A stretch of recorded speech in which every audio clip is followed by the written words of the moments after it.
Hi, magandang gabi po sa inyong lahat for our fourth and bonus reading of the day. Sana po ay napanood na po yung first, second, lalo na po yung third, no? Parang hindi pa po masyado napapanood. I think kaka-upload ko lang din po kasi 2 hours ago. So, sana po ay mapanood nyo po bago po kayo tumalon dito sa ating fourth reading of the day. Ganun din po ang ating insenso. Sana po ay nagawa nyo na rin po yung ating insenso at bukas po yan po ay ating ilalabas ulit, no? For the meantime, ay panoorin nyo muna po yung first, second, third, and fourth reading kagabi at yung first, second, at lalo na po yung third reading, no? Nakaka-upload ko pa lang po bago po kayo tumalon dito po sa ating fourth reading of the day, no? At huwag nyo rin pong i-skip to dahil dito po tayo kumukuha ng energy sa ating mga manunood, ano? Yan. So, bago pa po kayo manood, no? Yung mga dadalhin sa channel na to, no? Ay huwag nyo po i-skip para kayo po ay makaresonate po. No? Make sure lang po natin na ito po ay ating nabalasa.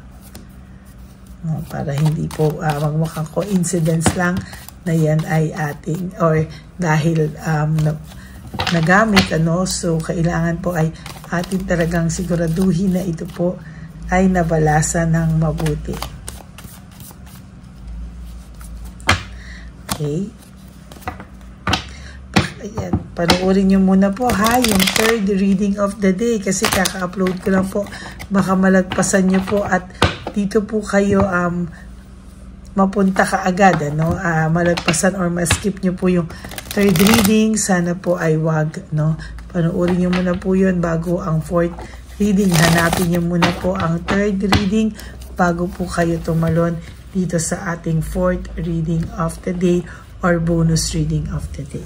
Sige, bunot po tayo ng 20 cards. 1, 2, 3, 4, 5, 6, 7, 8, 9, and 10. And then another 10 cards po. 1, 2, 3, 4,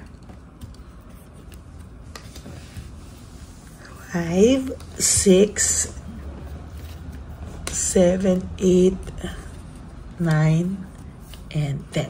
Okay. Itabi muna po natin itong hindi po natin nabunot.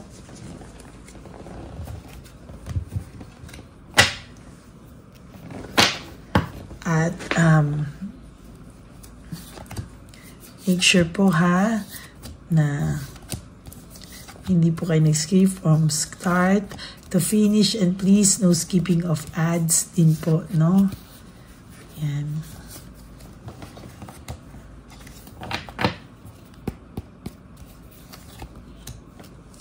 Okay, nako. Mukhang sa nakikita ko po for your first card, ito po ay meron po siyang willpower and desire to connect with you, no? Ang tao pong ito ay bigla ka pong naramdaman sa mga oras na ito, ngayong araw na ito, no? Para po siyang biglang may urge po siya na talagang or desire talaga na ikaw ay makita, ikaw ay makausap at talaga pong bumalik-balik po. Sabi ko nga po sa first and second reading of the day, talagang nagre-rewind po sa kanya yung mga nangyari, like yung lahat po ng mga nagawa niya sa yung pagsisinungaling, yung mga hindi po niya magandang nagawa sa iyo, nagre-rewind po sa kanya. Kaya most of the time, itong taong ito ay nababalisa. Ngayon, ganun din po na nagre-rewind din sa kanya. Lahat ng kabutihan na nagawa mo sa kanya, pero nakuha ka pa rin po niyang maybe siraan or hindi naman siraan sa ibang tao, but to justify yung inyong hiwalayan, ano, baka may mga nasabi ito talaga sa ibang tao at kaya ganun po ang nangyari, no? Hindi po siya makalapit sa iyo, no? Ayan, alam po niya, no? Alam po niya na alam mo yung katotohanan, or alam po niya yung search for truth. Alam niya po na inalam mo, or alam niya po na nalaman mo po yung katotohanan. Kahit na ano po ang paglusot-lusot nito, ay alam mo po o nalaman mo rin po ang katotohanan. Ano? Hindi niya lang po alam kung hanggang saang lalim ang nalaman mo. Kaya itong taong ito po sa totoo lang ay hindi makalapit sa'yo, because alam niya po na alam mo po ang katotohanan sa lahat ng ito, no? Natatakot din po siya na pagka umamin siya sa'yo, ay meron po siyang fear of change, meaning baka daw ikaw ay magbago. Kaya po siya lumulusot, at kaya ayaw niya pong talagang aminin sa'yo because of fear of change. No? Gusto niya playing safe na lang siya, parang huwag niyo nang pag-usapan ang mga nangyari para hindi niya na po maamin sa'yo. Pero wag ka pong papayag, kasi mas magandang kung kayo man po ay magkakaroon ulit ng chance. For halimbawa lang po, if God's will, no, kailangan po latag, no, latag po, at talagang humingi siya sa iyo ng kapatawaran. Wala pa po kayong closure, no? Incomplete, no? Hindi pa, kung kayo man po ay nakapag-usap na nag-away kayo, or kayo naman po ay nakapag-usap na talagang walang kinatapusan, at kayo ay maybe nag-block with each other, no? No closure pa po, ayan ang lumalabas, no? At talagang sa nakikita ko po, incomplete. Hindi pa talaga, no? Hindi pa talaga. Talagang magkikita at magkikita pa rin po kayo ng taong ito, no? Sa kagustuhan mo po o sa ayaw mo, nakikiintriga po ito, or ina-isolate niya yung sarili niya. Kunwari ay nilalayo niya yung sarili niya, hindi siya talaga nagpapahalata na ito ay may mga tinatanungan, o ito ay nag-i-stalk sa iyo, pero paliit po ng paliit ang kanyang mundo. Hindi na po niya alam kung kanino pa po siya sa iyo magtatanong, or paano ka po niya i-stalkin. Maybe, for some of you, nilock niyo yung profile niyo. Maybe, for some of you, blinak niyo po itong taong to. Wala po siyang way ngayon, ano? Pero naghahanap po siya ng way, kasi kahit ano po ang gamitin niya, nakalock po ang account mo. So, bigla po itong na-overwhelm, nawalan po siya ng balanse. Talagang nalungkot po ito, na-overwhelm siya, na disorganized po ang mga plano sana niya, no? Talagang ito po ay nabubuhay ng kaka-stalk sa'yo.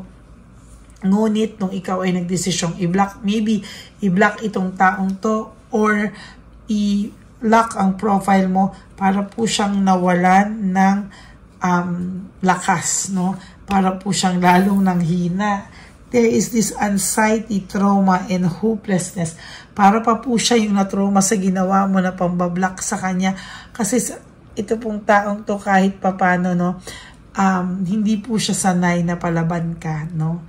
Alam niya po na medyo may times na may pagkamaldita ka ng konti, pero talagang alam niya po na mahal mo siya, minahal mo siya, at talagang alam niya na ikaw naman ay naging submissive sa kanya, no? Natatakot po siya na pag bumalik siya sa iyo ay maging one-sided daw po yung isip mo, na parang lahat ay kasalanan niya, kaya naging defensive na lang po ito, na ikaw yung magkaroon ng false accusation, o hindi po magandang nangyari, na talagang ikaw yung inaccuse niya, o there is this false accusation na para na lang po siya ay lumusot, ano? Hindi po siya makakalusot, kasi kahit ano po ang gawin niya, there is doubts, may doubts na po sa'yo, at talagang hindi mo na po ito papalagpasin na ikaw pa rin po ang sisisihin niya, no? Parang mas pipiliin mo na po yung sarili mo, this time. Kahit may pagmamahal ka po, no, yung respeto mo po sa sarili mo, kahit papano ay mangingibabaw na po sa'yo, no? Buti naman po, namimiss niya po yung inyong saya nung kayo ay magkasama pa. Dahil ngayon po, no, wala po siyang suportang nakukuha sa kahit sino. There is this lack of support, home conflict, meaning hindi niya na po maramdaman yung saya na naramdaman niya or home celebration during the times na kayo pang dalawa magkasama kayo. Yung pag-aalaga mo po sa taong ito ay hindi na po niya mararanasan sa iba. No, siya po ay nawalan ng totoong taong nagmamahal sa kanya. Yung pinalit niya po sa before, no, hindi din po yan naging successful, or for most of you, nakikita ko na may problema sila ng third party, nagka-problema sila ng third party. Yung iba po nagkahiwalayan na, yung iba naman po nakikita ko ay karma niya, no, na parang siya ay pinahihirapan ng pinahihirapan. Pero most of you, sila po ay nakawala na doon sa ganong senaryo, no? Pero hindi po sila makawala-wala doon sa panghihinayang na nangyari. Na nawala ka po sa buhay nila, no? As a matter of fact, itong taong pong ito ay false success lang. Living beyond means hindi po naging totoo yung saya niya nung iniwang kanya. Living beyond means meaning ito po ay labas ng hindi na naaayon sa kanyang budget, hindi na naaayon sa kanya. Basta para po siyang nagwaldas. Wala naman po halos pumapasok na sa kanya kung hindi palabas ng palabas. Ang dami niya pong na loss of opportunity or missed chance, no, na sana ay nakausap ka na niya, sana ay naging tapat na lang siya sa'yo. Pero malaki po, sabi ko nga po sa'yo, itong taong ito ay malaki ang takot sa'yo, no? Sa totoo lang. And also, there is this entrapment and self-victimization. Siya po ang gumawa niyan sa sarili niya. Siya po ang totally nagpahirap sa sarili niya at hindi niya po inakala na siya po ang magpaparusa ng sarili niya, hindi po ikaw. Nung ikaw po ay iniwan niya, nung nagdesisyon po siyang mag-move forward, iwanan ka, talaga pong sabi ko sa inyo, itong taong ito po ay nakaramdam ng freedom. Akala niya po ay wow, no? Bagong mundo, bagong ako, bagong lahat. Pero hindi po nagtagal yan. Talaga po siya ay nakakaramdam ngayon na kahit po anong gawin niya, siya po ay talagang makakaramdam at makakaramdam ng distraction. Lack of rewards, meaning hindi po ito parang kinonsinti ng tadhana, no? O ang ating divine universe, talaga po siya po ay nakaramdam ng matinding distraction sa ngayon and lack of rewards. Sinayang niya po yung shattered dreams, broken family, broken relationship, yung masaya niyo po sanang plano, no? Mga plano niyo sa buhay, lahat ay napunta sa wala, no? Dahil po sa kanya, no? Unti-unting pong naglaho. At nung mga times na lahat ng plinano niyo, there was a time na nagplano na po siya ng hindi ka na niya kasama sa plano niya. At napagtanto niya po, tama po ba yung aking Tagalog? Napagtanto niya po na siya po ang nawalan, siya po ang nalugi, siya po yung nakasira sa dapat maganda niyang buhay. Kaya nga nakikita ko dito, there is entrapment, self-entrapment and self-victimization. Siya po ang gumawa niyan sa buhay niya. Very disappointed po ang taong ito sa buhay na meron siya ngayon, no? Hindi niya po maitatago yan. Hindi niya po yan kayang itago forever, no? Sabi ko nga po sa inyo, magkakaroon po talaga ito ng urge na talagang kausapin ka. Hindi man ngayon, wala man itong lakas ng loob pa sa ngayon. Ang yung pride niya po is parang napipikon din po siya sa sarili niya, no? Hindi niya po alam kung ano po ang kanyang gagawin, and there is this coldness. Nakaramdam po kasi siya ng panlalamig sa'yo. Kaya nung during the time na kayo dati ay maghihiwalay, very stubborn. Ang tigas-tigas ng ulo niya, ang tigas-tigas na ng loob niya, no? Hindi mo po alam what went wrong. Ano ba ang nangyari? bakit ikaw ay bigla na lang niyang iniwan, ano, at sinaktan, at bigla siyang nanlamig, ano, pakiramdam niya ay para siyang na-bored, no, or nagkaroon siya ng bagong mundo na hindi kanya nakita doon, no, pero ngayon nagbalik tanaw siya, at yun pala, yung mundo nyo palang dalawa, ang pinakamasayang parte pa rin ng kanyang buhay, no. Ito siya ngayon, no, there is this loss, grief, and self-pity. Ngayon po siya nakakaramdam ng pagkalumanay. Talaga pong ito pong taong to ay naaawa sa sarili niya sa pagkawala mo, no. Para po siyang para po siyang napipikon sa sarili niya at hindi po niya alam kung ano yung gusto niyang mangyari, no. Gusto niya pong makawala sa pains, pero gusto niya pa rin po talaga na isipin na sa huli po ay kayo pa rin dalawa. Nabitin po ako. I just want to get 5 more cards.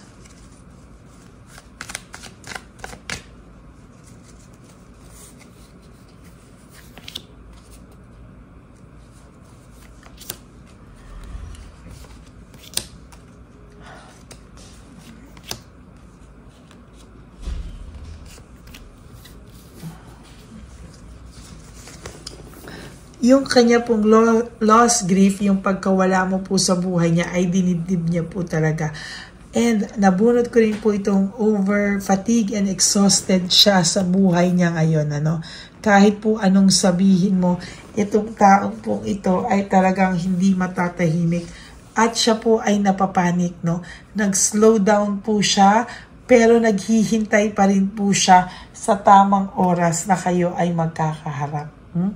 Nagpapanik siya, nag-slow down siya kasi alam niya na hindi ka po niya madadala sa santong paspasan sa ngayon because of nagawa niya sa iyo, no? Kaya siya ay naghihintay ng tamang panahon kung kailan kayo pagtatagpuin ng tadhana, no? Ginusto niya kasi, nagigil ako, ginusto niya po kasi yung freedom, restoring control. Hindi ko alam ba't ginusto niya yung freedom na yan, nagka-free nga siya, pero nagka-leche-leche po ang buhay niya. Ngayon, inisip niya po masyado siyang naging self-centered, kaya po ay, totally, naisip niya po talaga na naging self-centered siya, at ngayon po nagsiselo siya, akala niya po meron ka na pong pinalit sa kanya, no? Yun po ang kanyang tinatanong at talagang inaalam. Gusto niya pong kuhanin ulit yung control sa buhay mo. Gusto niya pong siya ulit ang mag-maintain ng control sa inyong dalawa. At sabi ko nga po sa iyo, there will come a time na itong person na ito ay lalapit sa iyo, ngunit subalit na tapwa ay hindi mo na po sigurado kung ano po ang may isasagot mo sa kanya. Kung sa pagmamahal at pagmamahal, aaminin ko sa inyo, may nakikita pa naman po akong pagmamahal sa inyo, pero medyo natatabunan na po ng pagmamahal nyo ngayon sa inyong sarili. Kaya yung galit po sa iba sa inyo ay pagkaminsan ay bumabalik, no? Yung sakit, yung pain, not the galit, but the sakit, and yung pain talaga na binigay niya sa inyo ay nanunumbalik, no? So, po kayo mag-alala, no? Siya po ay naghihintay lamang ng tamang oras at hudyat kung kailan po kayo magkakaharap, magkakausap. At talagang sinasabi ko sa inyo, natatakot lang po ito na sumbatan mo siya, natatakot lang po ito na ibalik mo sa kanya lahat ng mga nangyari, no? At talagang hindi niya po kakayanin kasi nga sabi ko nga po sa inyo, wala nga po itong mukhang maihaharap sa sarili niya, sa inyo, sa kanya, no? Maihaharap sa inyo na mukha. Kaya ayan po, no? Talagang mag-aantay siya ng tamang oras na baka naman daw po mawala o maglaylo or mabawasan po ang galit mo sa kanya. So that is your 4th reading of the day. Talaga po naghihintay lang ito ng tamang oras at pinapalamig ka lang po niya kung kailan kayo makakapag-usap ng maayos. Pero siguraduhin niya po na pag nakapag-usap siya sa inyo ng maayos, ay tanggapin niya po ang inyong, kasi hindi niya po kahit tanggapin yung mga bibitawan mo sa salita na natatakot po siya na isisi mo sa kanya lahat, na balikan mo lahat, na isumbat mo lahat sa kanya. Pero sabi ko nga po, no, there will come a time na mabibigyan ka po talaga ng chance masabi pa lahat ng hindi mo nasabi, at talagang lahat ng pains ay parang gusto mo sabihin. Yun nga lang po, yun po ang kinakatakot niya sa'yo, no? Kaya hindi siya makarap sa'yo. Natatakot po siyang bulantain mo siya ng nakaraan. So, yan po ang kanyang fear. Okay? So, that is your fourth and final reading of the day. I hope naka-resonate po kayo. Pero sana po, napanood nyo na po or panoorin nyo muna po yung second and third, lalo na po yung third reading dahil kaka-upload ko lang po nun bago po kayo tumalon at tumawid dito sa ating fourth reading of the day. Okay? Maraming salamat po sa inyong lahat. And for those of you who would like to have a private reading with me, you can message me po at Lady Lee Elena, that's L-A-D-Y-L-Y Elena. Tingnan nyo po yung nasa dulong-dulo ng video na ito. Yun po yung aking Messenger and FB, my only legit and official account, no? So, minsan po natatakot kayo na Lady Elena, tandaan nyo po yung pinakadulo po ang sa akin, at yung details naman po ng fake, no? Fake na Lady Elena ay makita nyo din po, no, dahil nilabas ko din po yan sa ating video. Okay? And to all my Lady Elena solid, loyal, and faithful na Lady Elena family, I love you all from the bottom of my heart, and thank you po for not skipping ads. Tulong nyo na po yan sa ating channel, lalo na po tayo po ay nagsisimula ng mag-ipon para po sa ating One Love a Day. And for those of you who would like to give me a super thanks for this video, I would really appreciate that from the bottom of my heart. And ang lagi ko lang payo po sa inyo is just to live one day at a time. You do 3 things that will make you happy for the day. Prioritize yourself, forgive yourself, and be grateful that we are still alive, and marami pa po tayong kailangang bawiin sa ating mga sarili. Okay? And always be grateful that tayo po ay buhay pa at healthy pa, at talagang sabi ko nga po sa inyo ay pwede pa nating itama ang mga mali nating nagawa. Okay?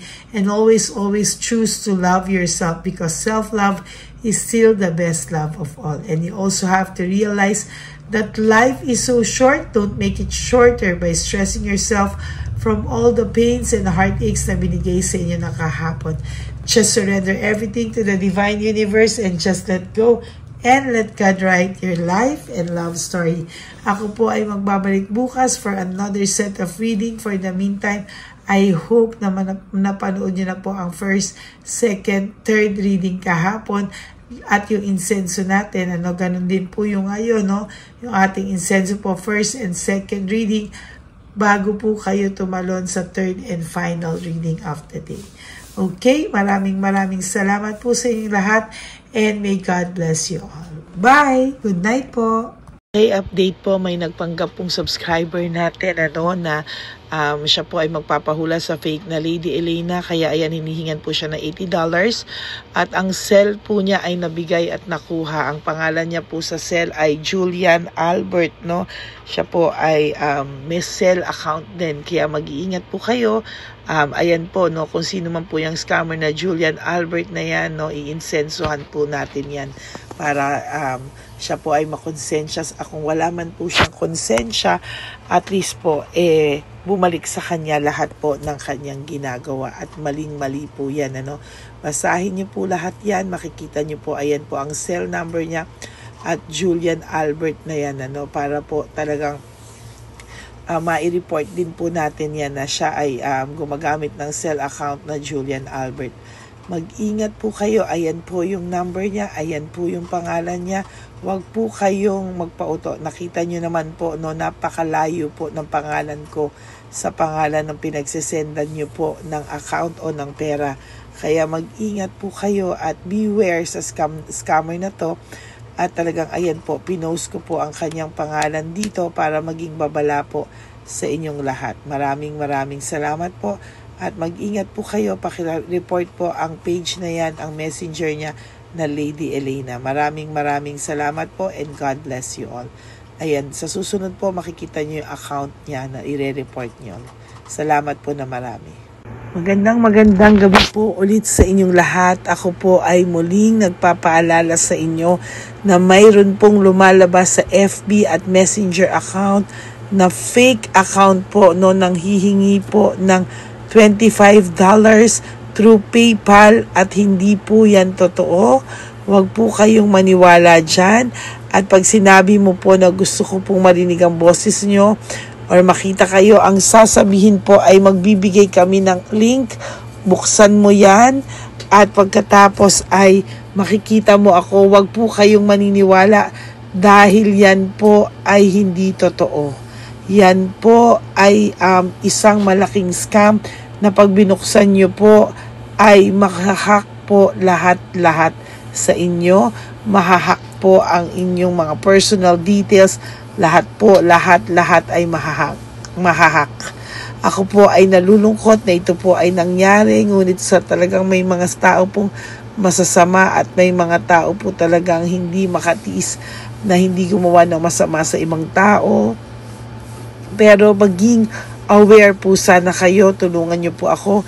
I-report po natin yung fake na yan at sa FB para siya po ay mawala na at wala na po siyang